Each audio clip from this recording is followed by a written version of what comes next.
Hello and welcome to quite the episode of the War Report. Now, I was expecting a slow week. I was expecting to do a different kind of episode, but then all hell broke loose in the country of Syria, more than usual. Because let me just lay you out a little timeline right now. So right now, I didn't even have to pull up the map. I have the map already up. Strangely enough, you can still see most of the fighting is concentrated around northwestern Syria, but there's been quite the happening in northeastern Syria. Now, that of course is this big yellow section controlled by the SDF, which is mostly Kurdish units, which we've gotten into in quite the extent in the past. But moving on from that, on Sunday, very late Sunday night, NBC News puts out a tweet saying Trump has announced he wants to pull troops out of Syria and keep the one he's keeping there. He wants to pull back, and that Turkey will be conducting a military operation to eliminate Kurdish units on the Turkish border, and what they call what is Operation like Peace and Strength, something like that. Now, of course, Turkey has had a long-running feud with the Kurdish people and the Kurdish militias, as I'm sure most of you know. Come to no surprise to anyone who even slightly pays attention. And oh boy, did that cause quite the outrage because, of course, the neoconservatives, the liberals within the United States, the thought of leaving behind a poor ethnic minority to fight their own battles is just beyond the pale. Good old Bill Kristol, he's opposed to white nationalism, he's opposed to ethno-nationalism. But when it comes to his people, and when it comes to his people's allies, the Kurdish people, ethno-nationalism, completely justified. But, It's verboten. yes, yes. Yeah, and ironically, that America's betrayed or abandoned the Kurds several times in their history. You really got to wonder about the Kurdish IQ. Like maybe they are really good fighters, but maybe the IQ isn't there. I don't know how they keep trusting them. They're sometimes their objectives overlap, but ultimately, America's foreign policy is more about, at the end of the day, a regime change Oh, than it absolutely. is an outright making of a brand new country. They're looking long range to see if what would a Kurdish state, what kind of problems would they create later on. So, the policy, I would say, maybe over the last 2, 3 decades has been to balkanize countries, to smash them into smaller pieces, but being careful not to have any of those pieces become strong in their own right. And that includes the Kurds. Also, it should be mentioned that, despite the situation with Turkey in NATO over these last 2, 3 years, the truth is America does have to um, pay ear to Turkey's concerns. Turkey's concerns regarding the Kurds is a very real matter. Um, it's not something that they've solved. It's been going on for countless decades. So I think that it has also played fundamentally in Trump's decision to withdraw. And I'm actually quite surprised because this time last year, Trump said he was going to remove all the troops, and then he backpedaled. This time, it looks like maybe he's not going to move them out of Syria, but he's going to move them out of northern Syria. Oh yeah, I mean he's removed actually I believe 50 from the country already, so that leaves 1,950 to go. But they've moved away from the hot zone, if you will. Now, before we go any further, I just want to give you a little bit of background over the past couple decades of U.S. association with the Kurds. So, of course, during the Gulf War, fighting Saddam Hussein in Kuwait and kind of in Iraq, one of George Bush's strategies, he's going to encourage the Iraqi people to rise up, and that actually included mainly targeting Shia groups and Kurdish groups to rise up and overthrow Saddam Hussein. Of course, he said you have the full backing of the United States, and then we pulled out. They got slaughtered, and Saddam stayed in power for another 10 years. Which, I know I've been singing his praises a lot, but that's what Colonel Douglas McGregor actually says really started to build the skepticism of this current empire, if you will. So then we go on further. The 2003 invasion of Iraq and the subsequent nation building. We really build up the Kurds. We give them a voice in the Iraqi political system. We arm their militias. We train their militias, which we had to do countless times because they somehow managed to run out of arms, run out of ammo. I'll give you a hint. They're not as good as fighters as the media and the establishment makes make them out to be. They're actually pretty incompetent, believe it or not. So we have their dealings with them in Iraq. That, of course, creates a bit of tension between the U.S. and Turkey because the U.S. does recognize the PKK, which is the Kurdistan Workers' Party, as a terrorist group. And, of course, these YPG and these Peshmerga groups, they have ties to the PKK. No surprise. They sort of in that area. Yeah. I actually don't think the Iranian Kurds are as strong as their counterparts in Iraq, Syria, and Turkey. I think it's mainly the religious reason. I think most Iranian Kurds are Nope. Shia Muslims. Yeah, I mean there was a small contingent of say Iran sympathetic or Iranian Kurds that fought and were wiped out in Afrin when the Turks took over. Oh yeah, I mean because we have to consider that it's been pretty small. Yeah, the Kurds are a group very similar to the Persians, to the other groups from Iran. There's actually, again, there are Iranian Kurds, and their language is an Indo-Iranian language, so there's a bit more similarity on that sense than they do have with the Arabs or the Turks. So from their perspective, it's a bit understandable why some of them may lean towards Iran. But beyond that, of course, when the war breaks out in Syria, U.S. main strategy is to fund the quote-unquote moderate rebels, the FSA, the al-Nusra types.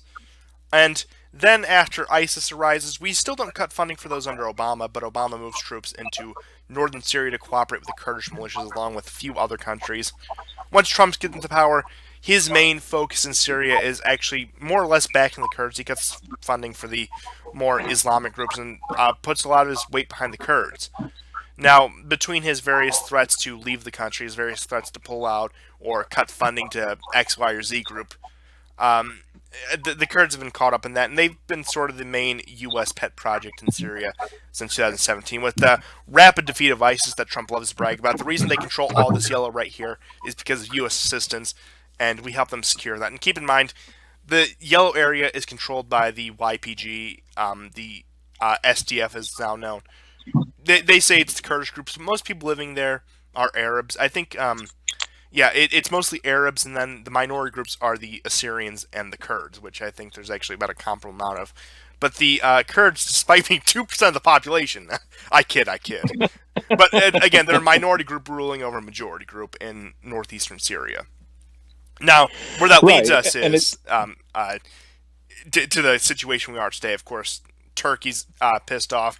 They've had numerous on and off negotiations with the Russians and the Syrians to the point where, I think it was 3 weeks prior to this, they said, we'll never side with the bloody Assad regime and their Russian masters.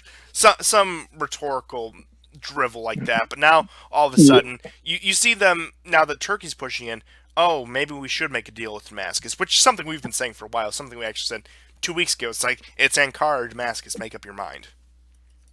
Right. And of course, technical difficulties are never missed here.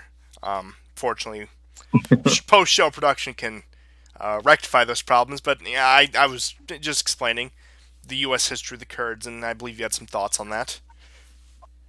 Right. And so people have, over the years, developed certain impressions about the Kurds. And, of course, some things aren't reported whatsoever. For instance, you were mentioning that the Kurds are, one of several different minorities in that part of northern Syria. Raqqa, for instance, they took over, which was largely Sunni Muslim, overwhelmingly, and supported ISIS and other various groups. But they also massacred or did nothing. Both they did when regarding Christian Syrians and other Syrian minorities to just basically take over their land. And then they had the audacity to call northern Syria Western Kurdistan. And there were, the Syrian government has, as we've spoken, has tried to negotiate with them. For instance, even as far back as 2016, 2017, Turkey considered,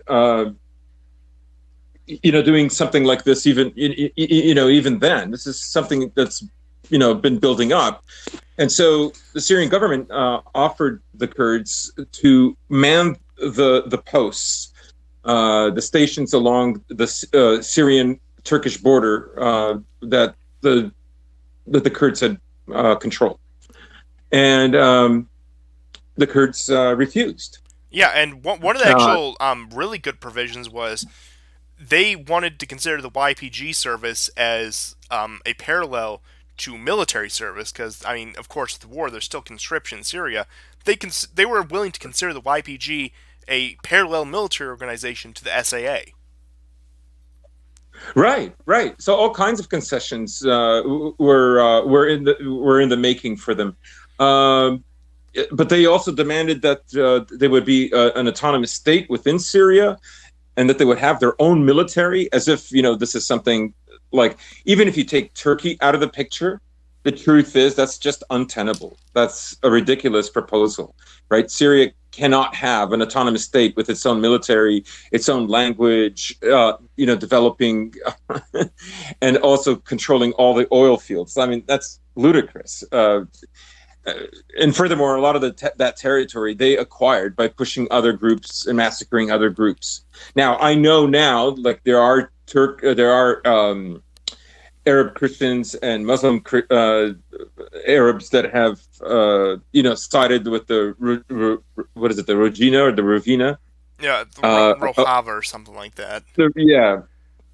I understand that, but that wasn't always the case, and I don't know what their numbers are, but in any case, so Syria has made a lot of concessions.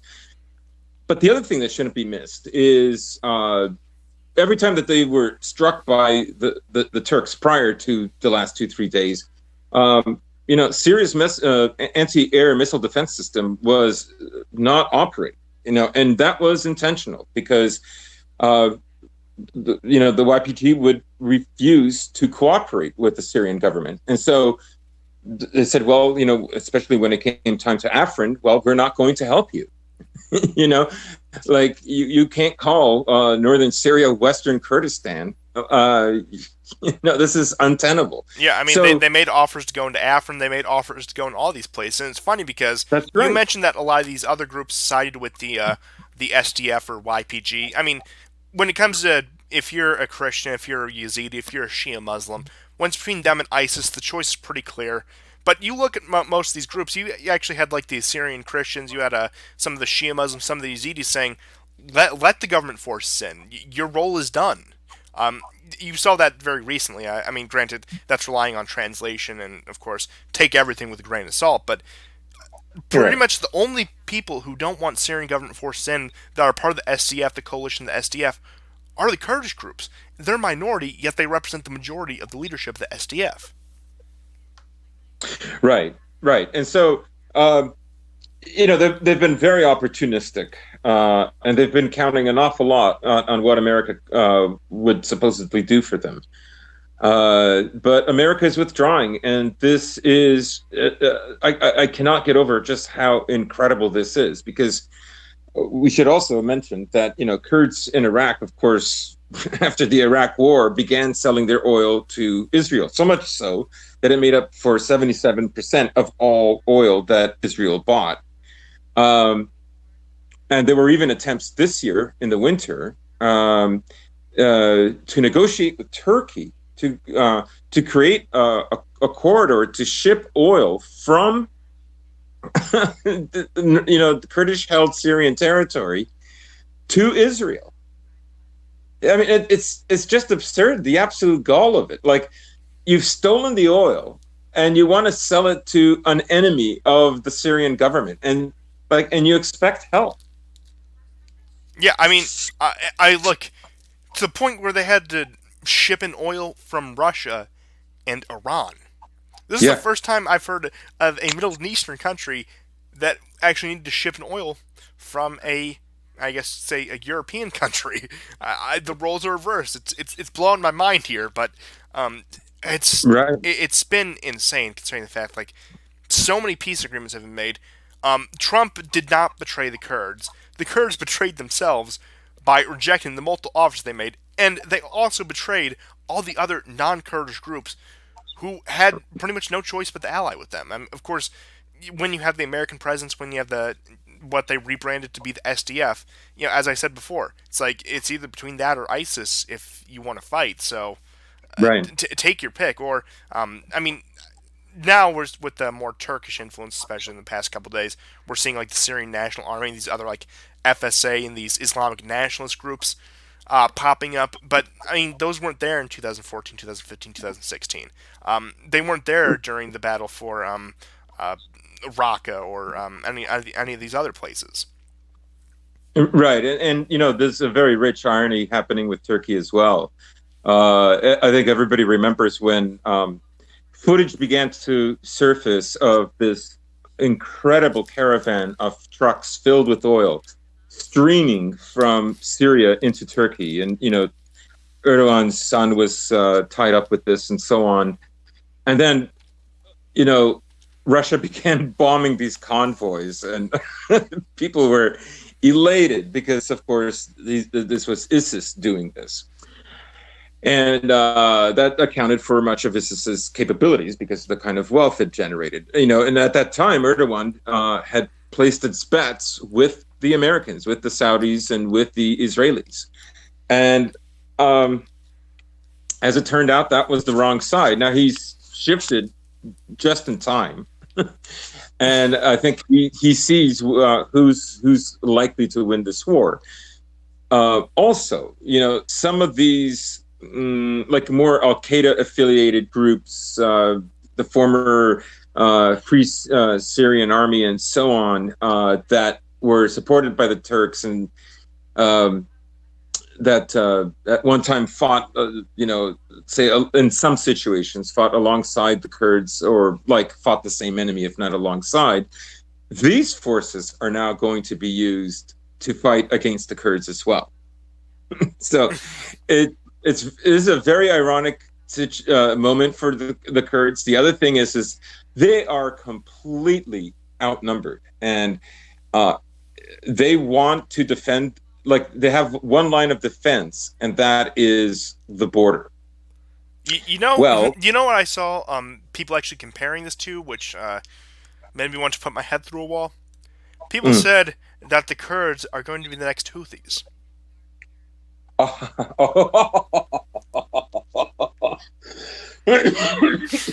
Yeah, because they're so similar. Yeah, strong doubt.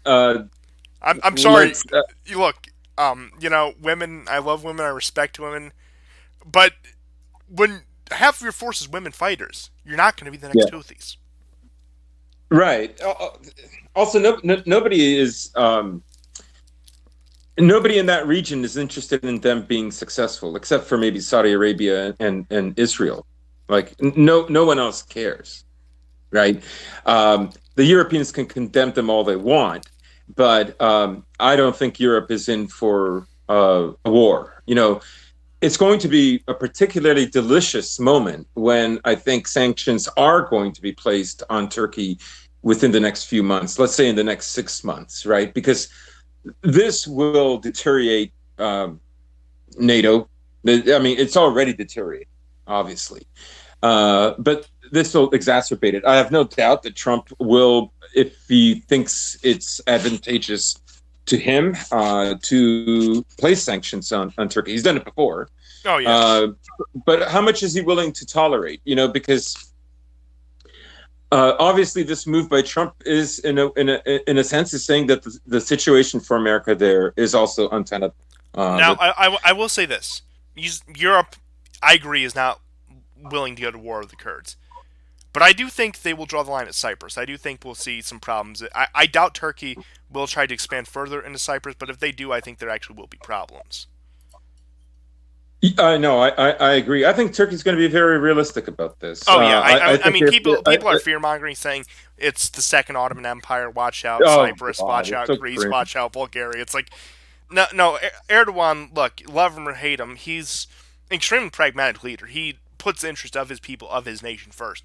Something I can admire, despite my personal views on his leadership and on the Turkish people and nation. I'll put those aside, but just from a completely objective standpoint, he's a fantastic leader. Yeah, he has done excellent maneuvering here. There were lots of times where it could have been a pitfall, where he could have been swayed by one side or the other. He's negotiated these turns extremely well. He's been very agile. He has gotten himself, the South Stream. He has, found a way to still remain within NATO. Uh, Not that I'm not suggesting that they were on the brink of getting rid of them. But, he's acquired S-400 missile defense systems.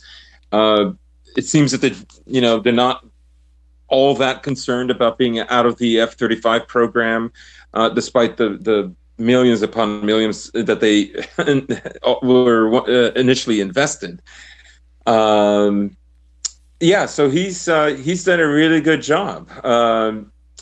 I think everybody wants to see Syria as a war end. Well, not everybody, but I think the majority of the big players, Russia, Syria, Iran, Turkey, want to see an end to it.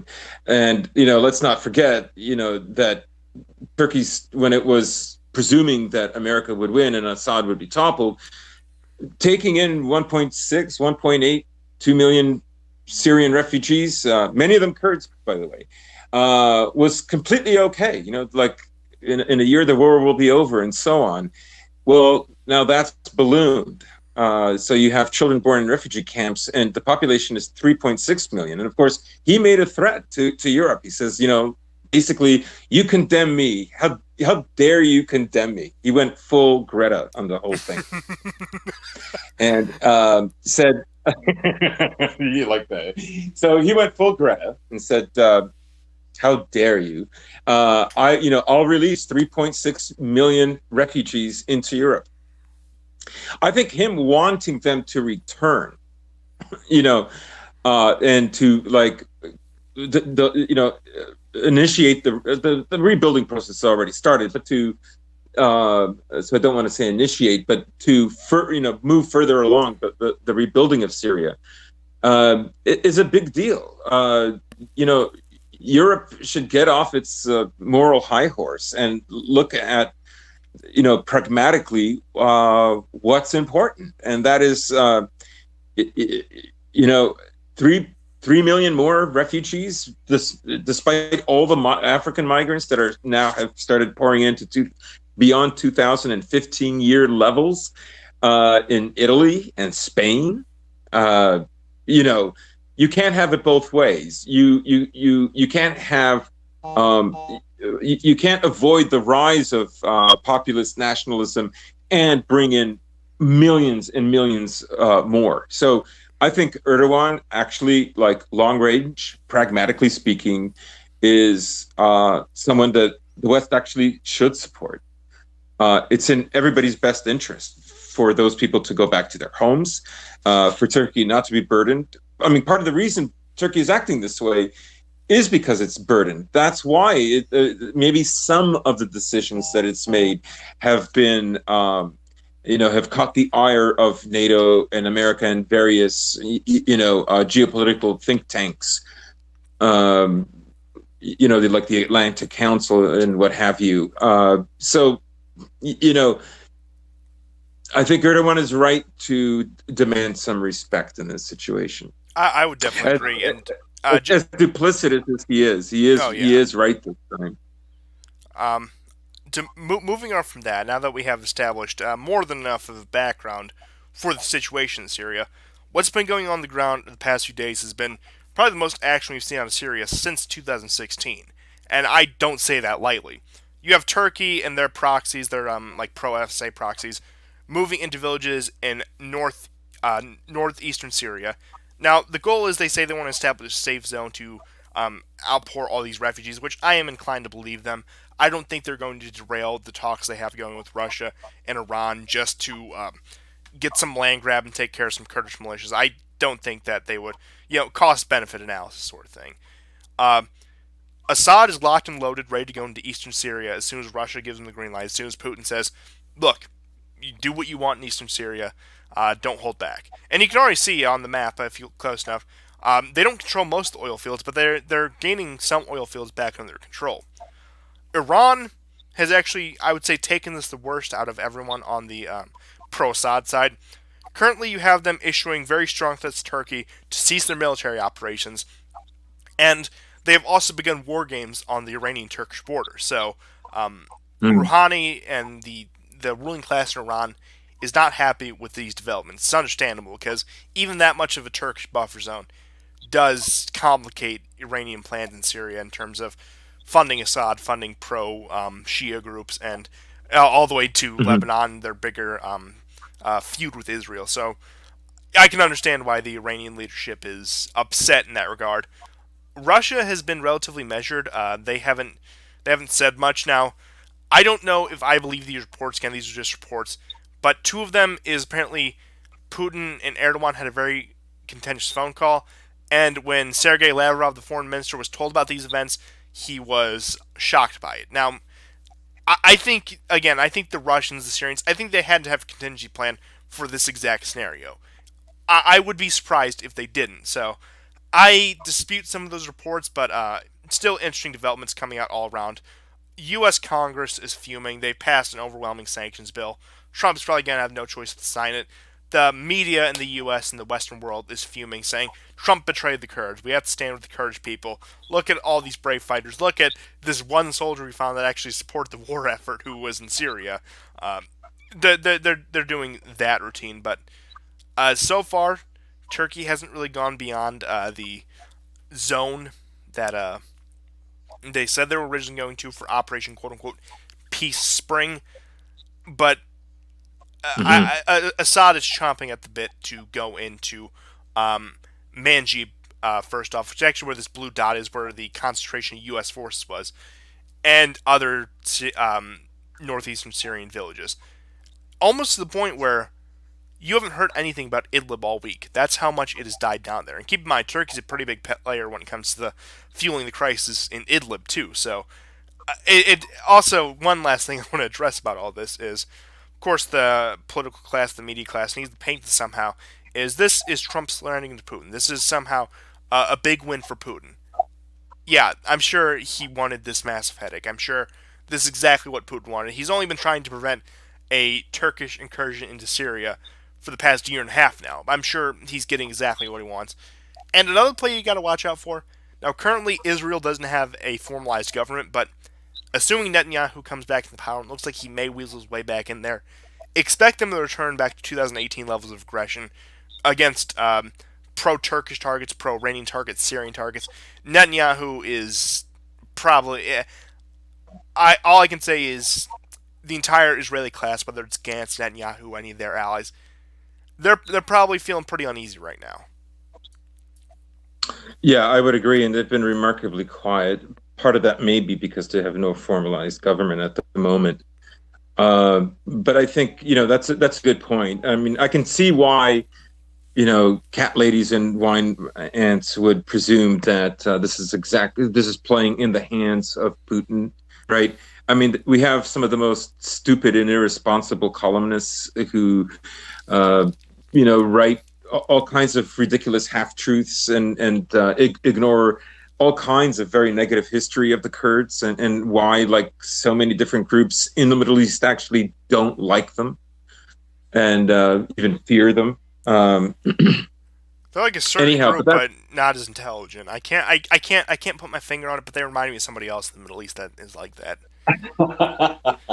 Yeah, they want this exclusive ethno state, right? And they want America to be the biggest contributor to it. I'll come back to it. I'm sure it'll come back to me. Yeah, they I also just pride themselves in democracy and women's rights. Where have I seen this before? yeah, I'm genuinely at a loss. Maybe Qatar, maybe Saudi Arabia. Who knows? yeah. They might want to become like the only one of only two democracies in the Middle East. Yeah, possibly a greatest ally of the United States. Again, Yeah, or second best. we'll come back to it. Yeah. So, yeah. So, I mean, obviously, this may be a situation that even Russia itself doesn't want to happen, or wants maybe some guarantees about the outcome, right?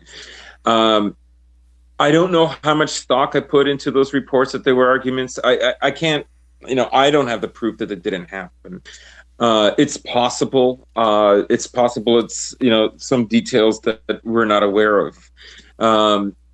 But the truth is that Syria has been unable to muster the manpower to fight both in Idlib and the YPG, right? So they were always going to have to choose one or the other. And, not fighting the Kurds, especially because how could they do that with such overwhelming American support?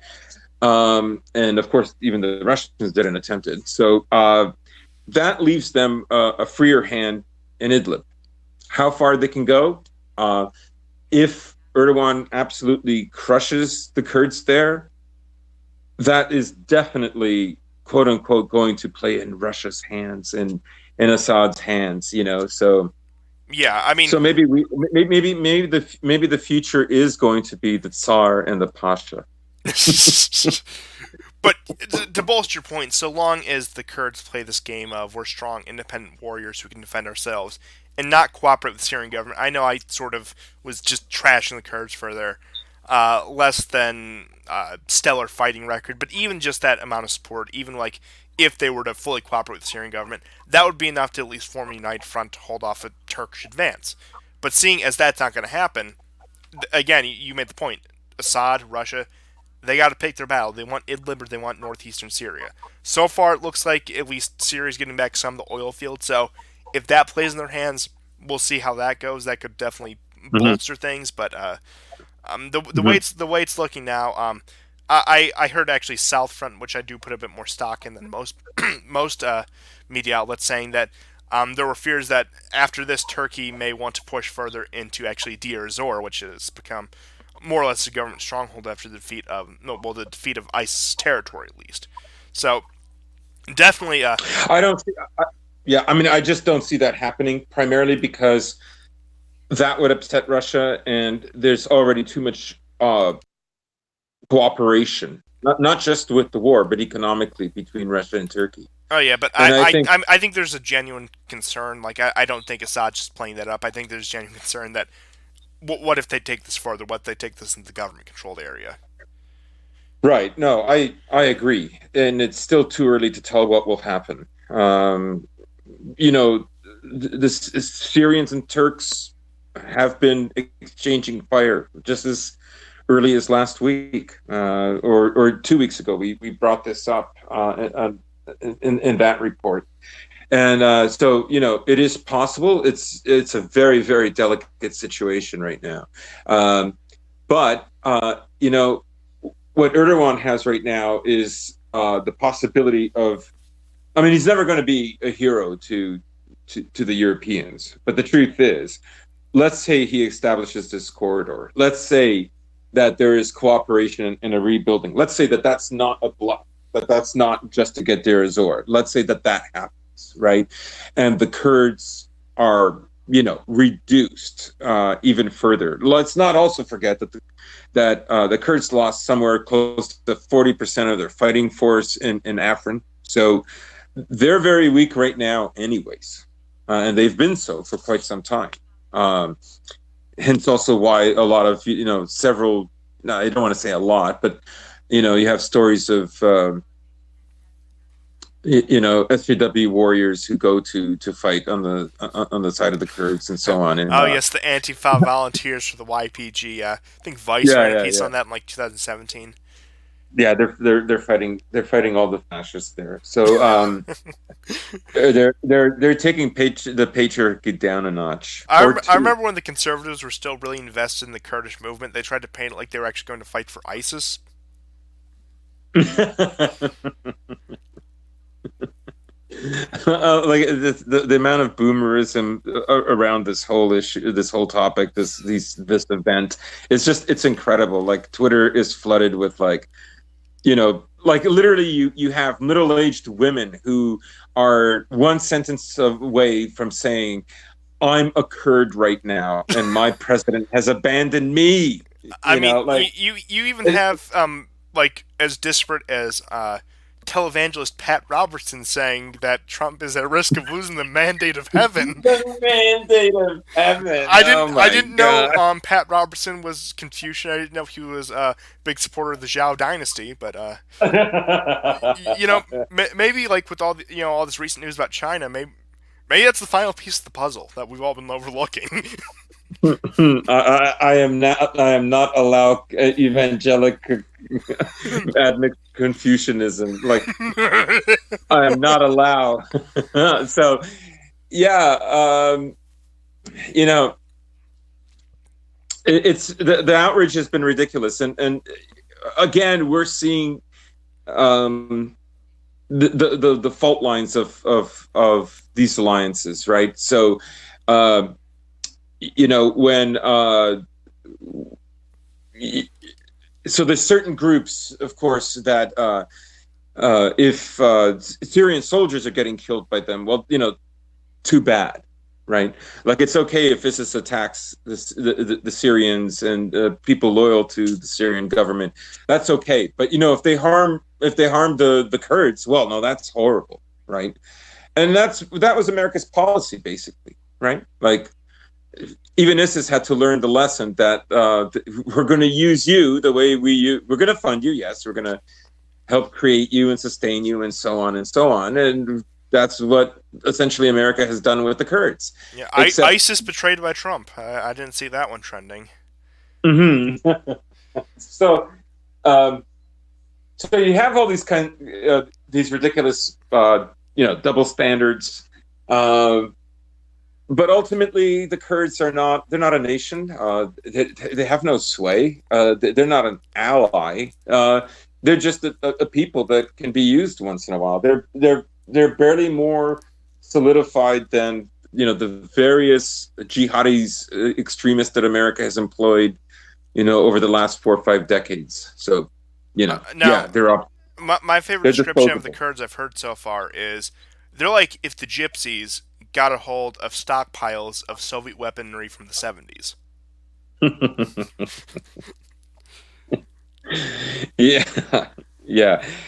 Yeah. So it'll be interesting. And just to go back to, I'm still waiting to see what Israel does, right? Because this is going to be a major disappointment. Like, is Trump playing 4D chess? Did he give them the Golan Heights and move the embassy to Jerusalem to screw them over like this?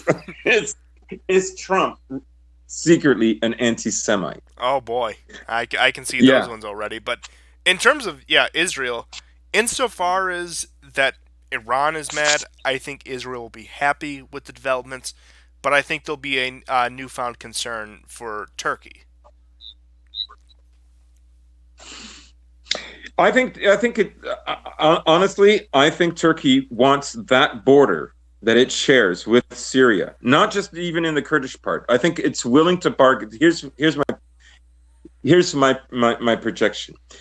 Turkey wants the border that it shares with Syria to not have any kind of Kurds in that area, because of course Turkey already has a lot of Kurds in eastern Turkey, anyways, right?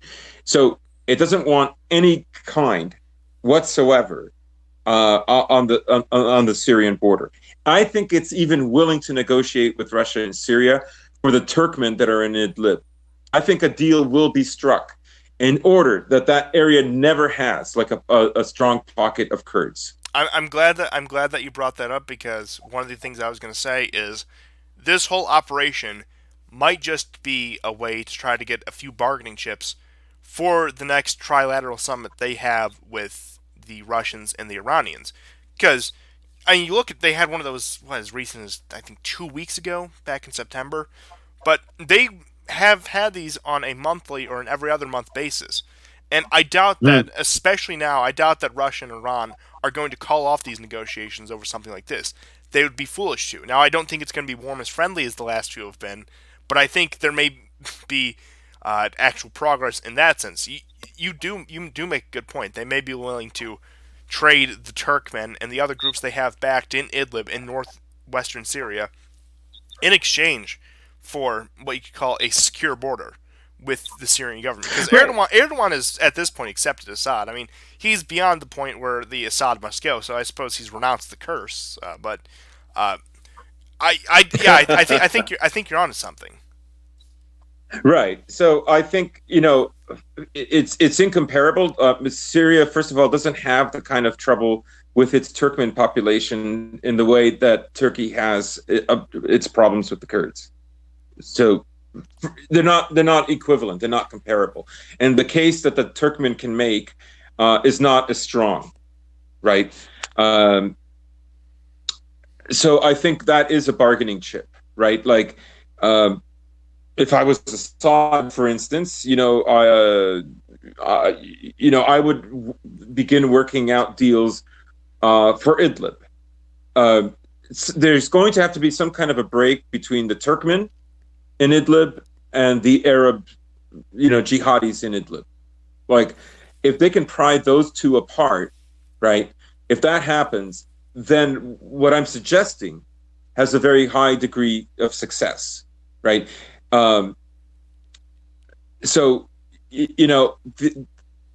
this will do, for instance, is that Turkey will only have to worry about that tiny little border that it shares with Iraq, right? Tiny little mountainous border they share with Iraq. Right. Now the troops have been funneling through there, and in fact, at least 2 convoys were recently wiped out by the Turks. That was the preliminary strike before the major onslaught that we saw in the last day or two. So I think Turkey feels like they can negotiate, even probably later on with the Iraqis, but that's a very small border, and it's a very small place in that they would have to patrol. That would be easy, right? That's a narrow pass, and it won't be difficult, rather than the open area that they share with northern Syria. So my guess is he not only wants these Syrians to return, but he wants that area to be absolutely secure, because even Turkey cannot afford to keep a permanent base, a permanent military presence inside Syria indefinitely.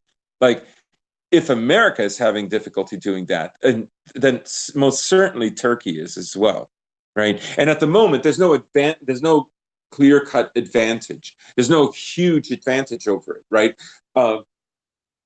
If Erdogan was really short-sighted, he would have gone with the Kurds and said, fine, well, let's create a corridor where you can sell your oil to Israel, but you have to make these concessions. You have to denounce this, that, or the other. But of course, he's not going to do that. First of all, he can't trust them, and so there's a possible lucrative avenue that he avoids, because it would be a very short-sighted move on his part.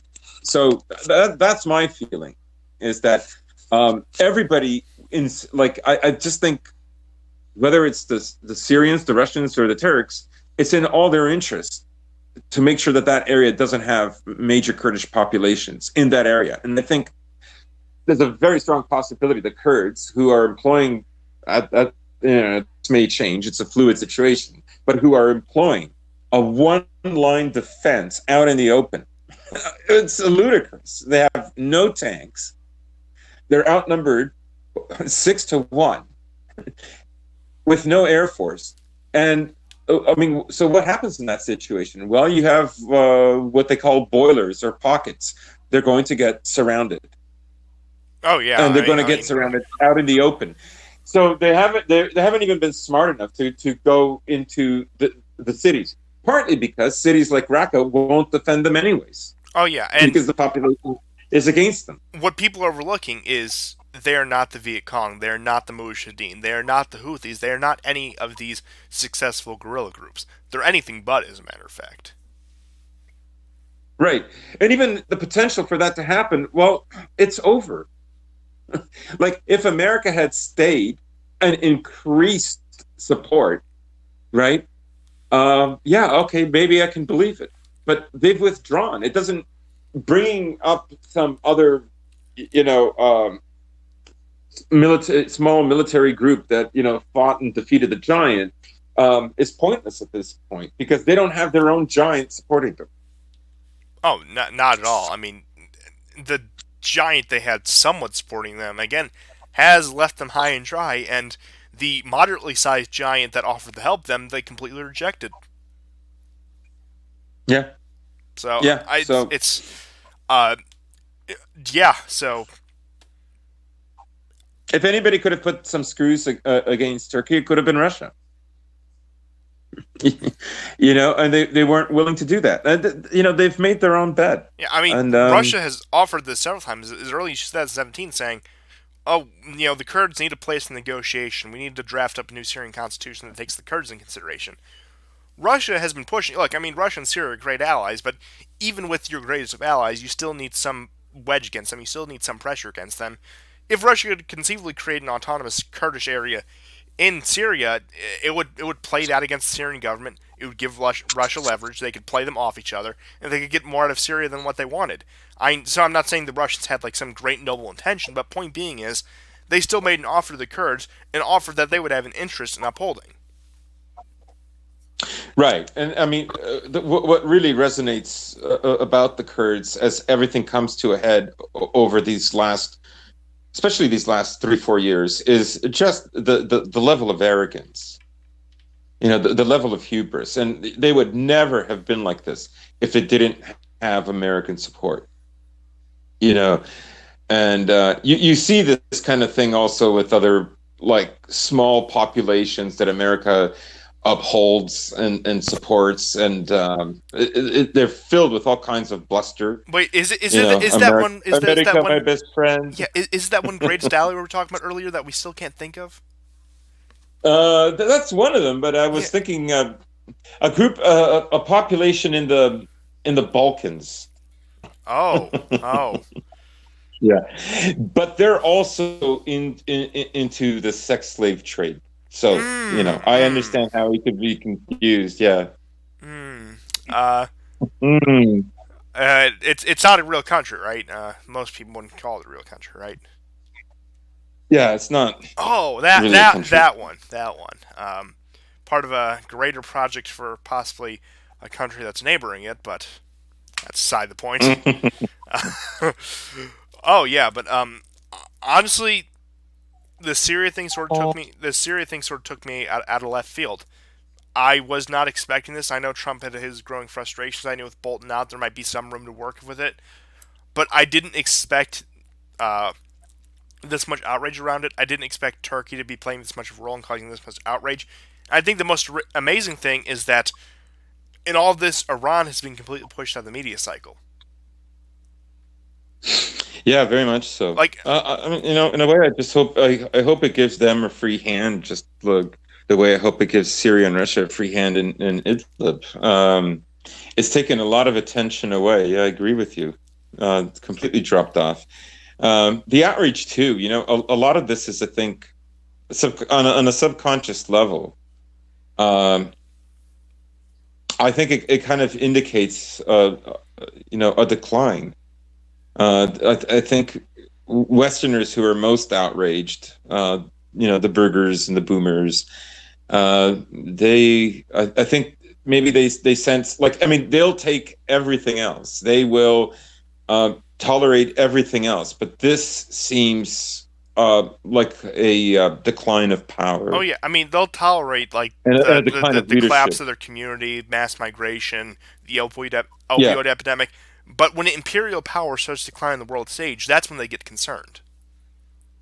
right. It's amazing to see these people are the same people that will espouse um, peace and tolerance and so on and so on.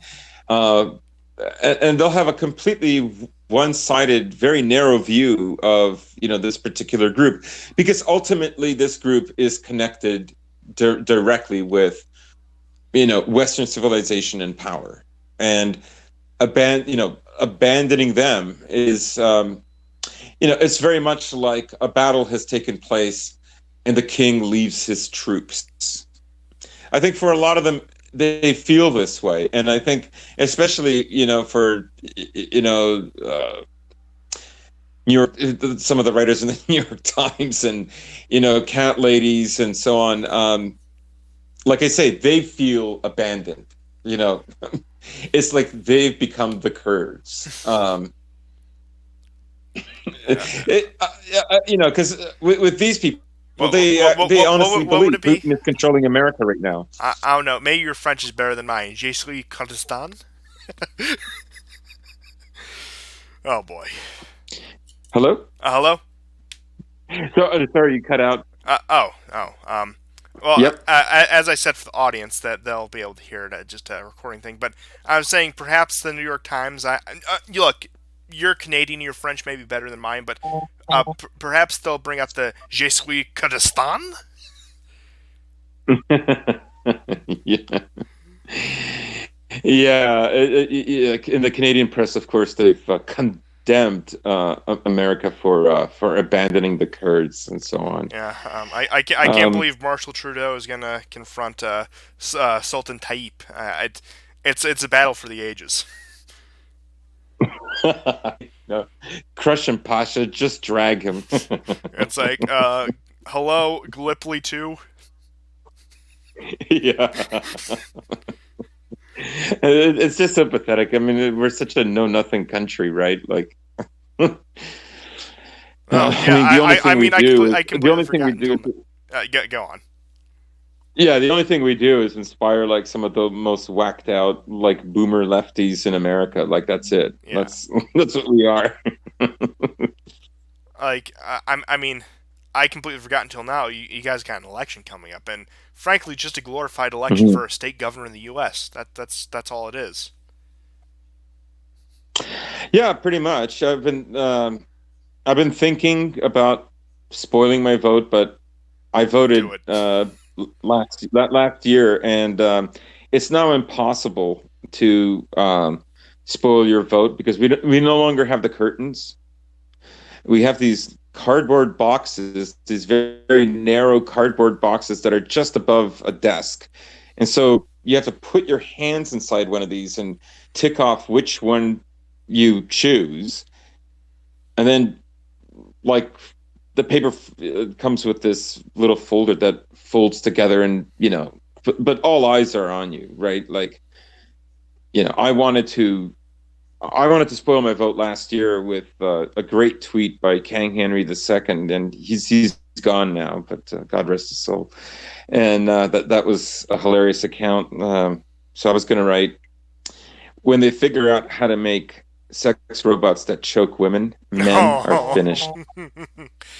Yeah, but because it's prophetic, right? It's prophetic. Oh yeah, but yeah. So of course, Marshal Trudeau had his denunciation of the Sultan, but whatever. But yeah, quite the happening in Syria this week. I imagine we'll see more news out of it in the coming weeks. I imagine this will probably dominate the show for the rest of October. This will be the Khashoggi story 2019 for us. I'm calling it right now. Khashoggi. We will be talking about this crap until December. Yeah. Khashoggi, I mean, that's the whole thing with the Kurds. You're so dead on. The Kurds are another Khashoggi. Somebody they barely paid attention to, barely cared, and now they've become like it's become an extension of themselves. I was Khashoggi. I was butchered by Trump and the Pasha. Like it's so ridiculous. Like I can barely stand them. I was literally gassed by Saddam Hussein in 1989. you know, I know. The We're all mustard gas Khashoggi. still burns my lungs to this day. Yeah. Trump dismembered me. Okay, not literally, of course, but yeah. So it's amazing. They, it also kind of you can see that the Obama years really transformed the country. Liberals would never have acted this way um, before Obama. Oh, In fact, not at all. yeah, not at all. And I think in a way they were so invested in Obama they had to tacitly accept Libya and accept Syria. I mean, And part of the reason I think they hold on to it is because they can't betray the initial cause of Syria, even though they've been proven wrong with Libya. Um, they can't deny it. Like they can't give it up. So because that would be a betrayal of the Obama legacy. oh yeah, Because absolutely. Yeah, and of course it's okay if he does it, but yeah, we actually went into this before.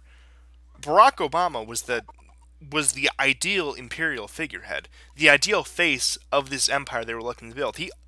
He began what was supposed to be the ushering in of a new era. And that Mhm. all got derailed with Trump, even just in rhetoric. Now, admittedly, again, Trump's policies have been only slightly better, but what he represents is a derailing of what that new imperial age was supposed to be. This was supposed to be like Pax Americana plus rainbow flags, plus diversity, plus all of these things.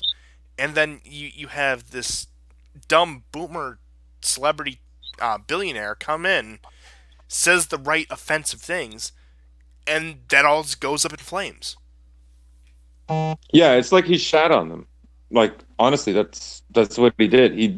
He literally trolled them. He literally left some stupid GIF on a on a thread on Twitter, and they're boiling about it. Like it, he's ruined what would have been the most perfect thread.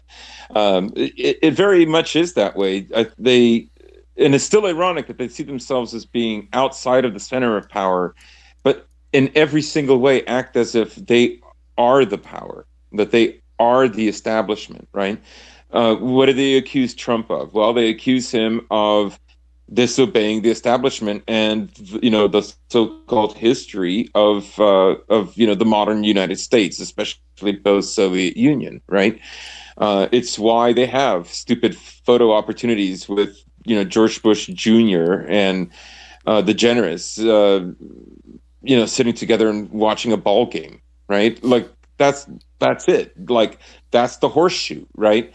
Both these people agree that what Trump is doing is wrong. That's what's so ironic about that photo, is that proves the political horseshoe theory about so-called conservative Republicans or what. They're all liberals. Yeah, They're all yeah. I liberals mean, of one kind or all another. I can say is about the real truth about the horseshoe theory at the end of the day was that us extremists are the real centrists. Yeah, yes, very much so. If you want a picture of extreme centrism, it's us. Um, yeah, and also, I don't want to dwell too long on this, but you could look at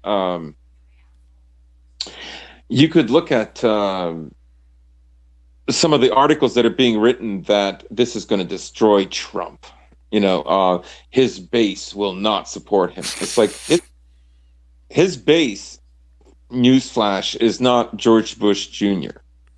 It's not McCain. And it's not Lindsey Graham. It's not Bolton. That's even though he may be surrounded by some of those people, or he's standing on the grave of one, but that's not his base. Oh yeah, I mean even Pompeo has been relatively reasonable since Bolton's firing. Yeah.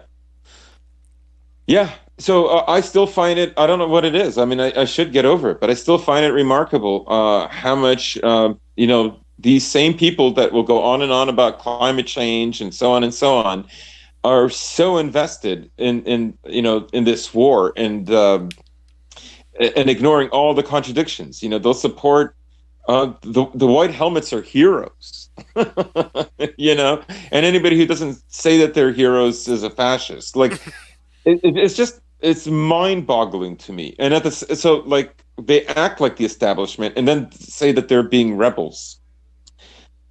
And again, so it's a legacy it's Obama's legacy that they want to uphold. Basically, that's what it is. But it's more than Obama's legacy. It really is like the next phase of the empire. Like liberal boomers did finally take over. They've absolutely transformed America, right? So, Oh yeah, absolutely. And just in conclusion to all of this, in the past 6 months, I would say say that's a fair statement. April, May, so it's October now. This I would consider as the second major defeat for the liberal empire in the Middle East in particular. mhm. I mean, first you had the Yeah, whole Iran debacle, which, again, we were talking like, especially with this new crisis, nobody cares about what Iran's doing right now. Nobody cared what Iran was doing after pretty much mid-September when Trump sort of backed off on it. Then you have this Syria thing where we haven't fully withdrawn, but we've effectively withdrawn, and we've allowed the local powers to fight amongst themselves. That's the second imperial defeat in the next 6 months. I mean, look, if there's some sort of peace deal made in Yemen, which I doubt it, that will be the third one if that happens by the end of the year. hmm hmm yeah, yeah. It is the second. It's the second major defeat and basically in 1 year. And I think this is even bigger And that than the that Strait of that's Hormuz. discounting what's been happening in East Asia, like some of the impasse with North Korea, some of the tension with China. That's and Venezuela. How could I forget Venezuela? This is just the Middle East in particular. Look, I said hmm at the end of 2018 that 2019 was going to be a very bad year for this liberal empire. And about midway through, I was thinking, what a joke, how naive I was. But as we get more and more into the fall, that's what it looks like. Especially again with Iran, Yeah. with North Korea, with Venezuela, with Syria. The United States foreign policy. I said this last year. I hammered on this point, but I can say assuredly at this point is completely impotent. There will not be another war because I honestly don't think we could even wage it if we wanted to. I agree. Like internally, it's a shit show. There's internally too much division. We might be looking out. We might be projecting out as a way of avoiding looking in. You could say that culturally the culture war that's going on right now, and the pressures from big tech companies and censorship and so on is merely one phase or one act of ignoring the tensions and problems inside. The other, this looking out, this gauging and examining, what Western interests are doing in various parts of the globe, is a way of not looking back. But it all comes to a head when a war is avoided. Well, it's avoided because, as you say, um, they don't have the confidence to wage one. And what like waging a war that your population doesn't want is absolutely going to have an outcome of defeat. So, um, and so all along the way, you get this sense of decline and this sense of impotency, within the civilization. I mean, like you say, there's been major defeats. I mean, Freedom Radio, American Radio. What it was, I forget the name of it. The one that Radio Free Europe and is, Hungary. That's one. yeah, Radio Free Europe in Hungary is it's like this is. literally going back to the Soviet era. Like they're afraid that Hungary, and of course Hungary would, they refused to condemn Erdogan.